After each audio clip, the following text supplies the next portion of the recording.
Ready. I take a train ride down from Albany to New York City about once a week.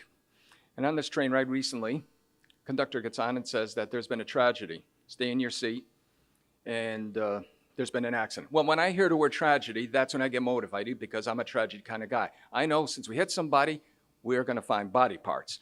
So I look for the path of least resistance, which is children, small people, elves, or doors to push out of the way before they can get out and look for body parts. Once I get out on the train, I'm looking for, again, body parts, and I look around. I look where the ambulance is and the stretcher, and I motion them over. They'll come over. They're not afraid to because I want to take pictures. So once they come over, I'll take a few pictures, and if I'm lucky, if there's a hand hanging out of the stretcher, I'll shake it for a nice family picture. Gives me a chance to look for rings or watches, which this person obviously is not going to need anymore. I also gaze around, look for wallets, condoms, or dildos. Again, this person's not going to need them, and I'm that kind of guy. I can use these things. As far as condoms, I recently bought a metal detector, and I look around for change in parks, and now I don't have to hit the homeless people up and take money out of their little metal can if I don't like their music, which I do from time to time, but now I'm finding change. And I also find a lot of condoms, so I says, why not collect used condoms? So I started a used condom collection. And in my used condom collection, I got a little case, and I put down the date, place, time of each used condom that I find. I also have a little ultraviolet light down my cellar, which I can tell you how many times the condom has been used. 1, 2, 3, or 4 times. And I'm the kind of guy, even if it's been used 4 times, if it's got some play in it, I'll still use it because I'm a conservationist. I'm not going to throw away used condom. I keep this condom in a special case, which I could sell my friends, and also I could take out barbecues, dinner time, and show them. I also keep it right next to the picture of my daughters, so it remind me always when I should have used these used condoms. Now, because of these used condoms, I find somebody that says, why not open up a used condom store?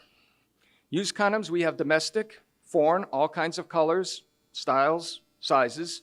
And let's say, for instance, you got an implant recently. You can take your old condoms, bring them in, and we'll give you an updated mom. You can upgrade your condoms.